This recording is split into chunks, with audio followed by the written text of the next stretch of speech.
رمضان کی عیدوں کی تیاری کے لیے دیکھتا ہوں مارکیٹ بھری رہتی ہے، اپنے بچوں کی من پسند کپڑے خریدتے ہو، چاہے وہ جتنے مہنگے ہوں جیسے بھی ہوں، نہیں لیکن عید میں میرے بچوں کو خریدنا ہی ہے، اور ایکسٹرا بھی خریدتے ہیں۔ لیکن تمہیں پتہ ہے کئی گھر ایسے ہیں جن کے بچے اپنے ماں باپ سے بول بھی نہیں سکتے کہ اس مہینے ہمیں کپڑے لائے گا، نہیں لا سکتے۔ کیا یہ احساس کسی کے اندر ہے کہ جب میں شاپنگ کروں تو ایک ڈریس ایکسٹرا، ایک نیا جوڑا ایکسٹرا لے لوں تاکہ میں وہاں تک پہنچا لوں جس کے بچے کے باپ کے اندر خریدنے کی طاقت نہ ہو، تاکہ عید میں وہ بھی ہمارے ساتھ شامل ہو سکے؟ کیا تم عیدوں کے وقت یہ احساس کا واقعہ نہیں سنتے؟ جب میرے آقا صلی اللہ علیہ وسلم عیدگاہ جا رہے تھے، بیچ میں ایک یتیم بچے کو دیکھا جو پھٹے پرانے کپڑے میں تھا۔ حضور نے اس سے پوچھا کیا تیری عید نہیں ہے؟ اس بچے نے کہا عید تو ہے لیکن میرے بابا نہیں ہیں، میرے بابا نہیں ہیں، وہ شہید ہو چکے ہیں، مجھے پہنانے والا کون ہے آج؟ وہ کائنات کے آقا و مولا جو انیس بے کساں ہے، چارہ ساز درد منداں ہے، اس یتیم کو اٹھا کر اپنے گھر لائے اور اپنے ہاتھوں سے نہلایا، حسنین کریمین کے کپڑے پہنائے، عیدگاہ جانے کے وقت واپس آ کر کے، اور پھر اس بچے کو اپنے کندھوں پر سوار کر کے عیدگاہ لے جانے لگے۔ کون ہے یہ جو احساس رکھتا ہے؟ حسن و حسین انگلی پکڑ کر کے چل رہے ہیں اور یتیم بچہ کندھے پر سوار ہے، مصطفیٰ کریم کے کندھے پر سوار ہے۔ بلکہ اس دن دیکھنے والے صحابہ اش اش کرتے رہ گئے، اور کئی بچے تو یہ تمنا کرتے رہ گئے کاش ہمارے بھی باپ مرے ہوتے تو میرے آقا کندھے پر اٹھائے ہوتے، یتیم ہوتے ہم۔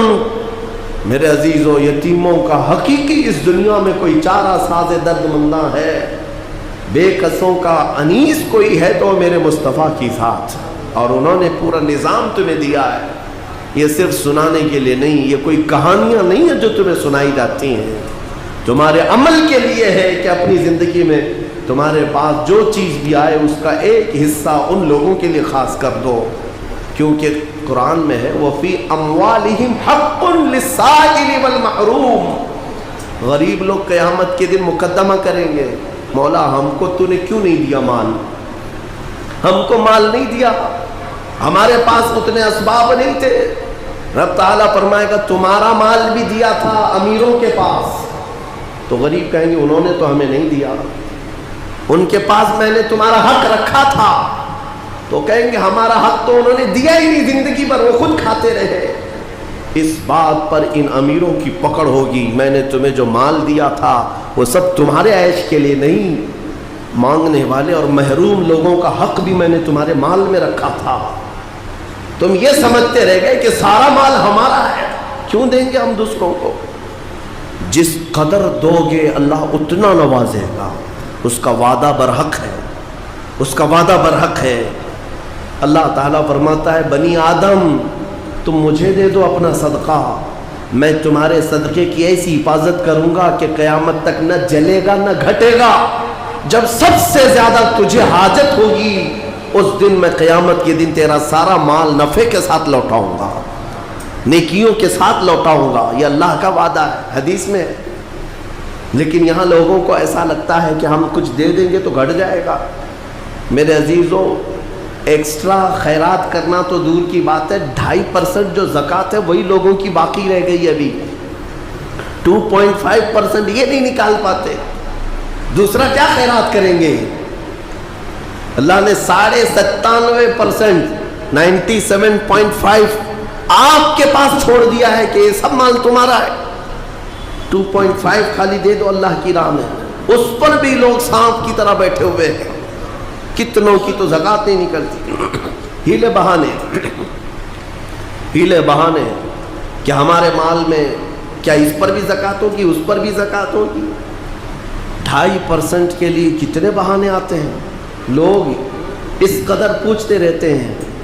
تم جب رات کے وقت عیاشی کرنے کے لیے جاتے ہو تو کسی سے سوال نہیں کرتے کہ یہ مال اتنا دوں یا نہیں دوں، اتنے کی ہوٹل بازی کروں یا نہیں کروں، کسی سے نہیں پوچھتے۔ اپنے من پسند چیزیں خریدنے کے لیے مارکیٹ میں جائیں تو کسی سے نہیں پوچھتے، لیکن اس کے لیے کئی مسائل پوچھے جاتے ہیں، کیا اس پہ بھی زکوٰۃ ہے؟ اس پہ بھی ہے۔ سونا ہے، چاندی ہے، مال تجارت ہے، دکانوں میں جو تمہارے مال رکھا ہوا ہے اس پر زکوٰۃ ہے، ہر سال زکوٰۃ ہے۔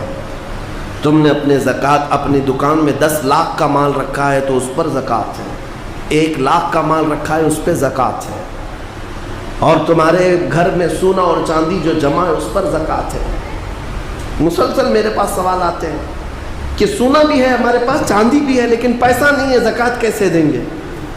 میاں کیوں رکھے ہو پھر سونا چاندی؟ اس کو کاٹ کے دو زکوٰۃ۔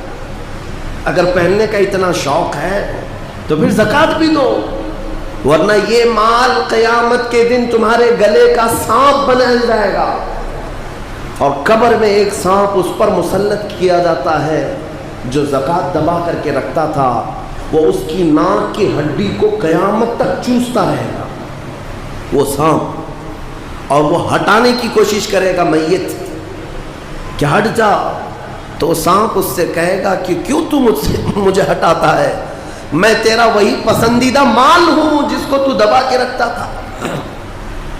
یہ مال اژدہا اور سانپ کی شکل میں قبروں میں قیامت تک ہوگا۔ اپنے احساس کو زندہ کریں۔ میں ایک بات بتاتا ہوں، اسلام کا نظام، میرے آقا صلی اللہ تعالیٰ علیہ وسلم مسجد نبوی سے باہر نکلے، حضرت ابو ہریرہ کہتے ہیں میں اس دن بہت بھوکا تھا، سوچا کہ حضور سے شکایت کر دوں۔ جب میں باہر نکلا حضور نظر آ گئے، میں نے کہا یا رسول اللہ پیٹ، انہوں نے دکھایا پیٹ۔ حضور پاک صلی اللہ تعالیٰ علیہ وسلم نے اپنا جبہ اٹھایا تو 2 پتھر بندھے ہوئے تھے۔ کہا ابو ہریرہ میرے گھر میں بھی 3 دن سے کھانا نہیں بنا ہے، لیکن چلو میں تمہیں ساتھ لے کر چلتا ہوں، کچھ کھلا دے۔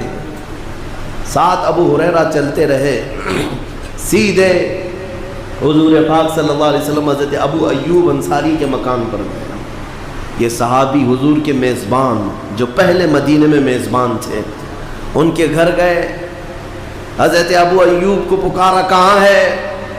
ساتھ میں حضرت ابو بکر اور حضرت عمر بھی آ گئے تھے راستے میں۔ وہ آئے، حضور نے فرمایا گھر میں کھانے کو کچھ ہے؟ اس صحابی نے کہا یا رسول اللہ بکری کا ایک چھوٹا بچہ ہے، ذبح کر دوں اگر آپ کو حکم ہے؟ آپ نے فرمایا ذبح کرو۔